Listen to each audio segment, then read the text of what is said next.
Harka fuunee akkam jirtan kabajamtoota daawwattoota keenya oolmaa mana murtii guyyaa har'aatiin dhimma haqaa biyya keenyaa ilaalchisuun obbo Jawaar Mohammad dhaddacha irratti abbootii murtii fi abbaa alangaatiin maal jedhe manneen murtii biyyattii dhiibbaa fi loogii mootummaa biyya bulchaa jiru irraa bilisa ta'uu dhabuu isaaniitiin waan obbo Jawaar Mohammad dhaddacha irratti dubbate isiniif dhiyeessinaa nu hordofaa.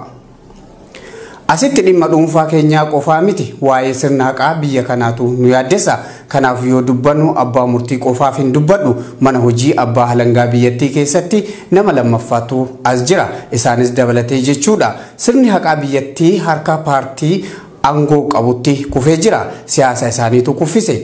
Kana isaan hubachiisuun barbaada. Ragaan giddoo yookiin maggaarraja duubaan dhagamaa jirus badii qabaannee osoo hin taane rakkoodhuma siyaasaa kana kan mul'isu agarsiiftuu guddoodha. Har'allee ragaa tokko hambisuun isaanii dheengaddas ragoota furdhiisuun isaanii kanuma mirkaneessa.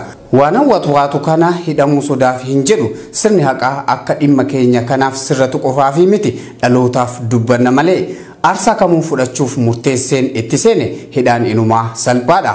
Kaayyoon itti amanee mirga ummata kiyyaatiif du'uufillee an qophiidha.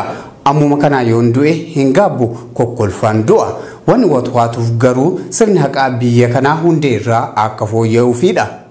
Mana murtii impaayera kanatti waggaa 40 dura waan hogganootaa fi bu'uureessitoota qabsoo bilisummaa Oromoo irratti raawwatame ture yaadadha. Ajajaa dhibbaa Maamuu Mazammir kan leenjii loltummaa nugusichaa keessatti ga'umsa olaanaan eebbifame faan yaadadha. Har'as ilmaan isaanii irratti sanumatu adeemaa jira. Kun ammoo fafa guddaadha. Garaagarummaa siyaasaa mana murtii fidanii siyaasa sirna haqaa miidhuu yoo taate malee faayidaa takkallee hin qabu. Dubbiin inumaa akka hammaatu godha malee biyyattis ni diiga ammayyuu argaa jirra. Amantaa sabni kun mana murtii irraa qabus guutuutti balleessa.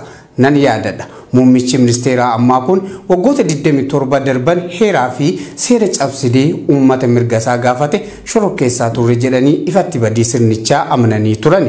Ammas hojii baroota 27 sanitu irra deddeebi'amaa jira. Ani wanti kun karaa mana murtiitiin isin hin baasun jedha. Mana murtii dhiisaatii yeroo fi humna abbootii seeraa fi abukaatota hin qisaasina. Hanga feetan nu hidha. Gaafa isinitti tole nu hiika. Feetan ammoo nu fannisa.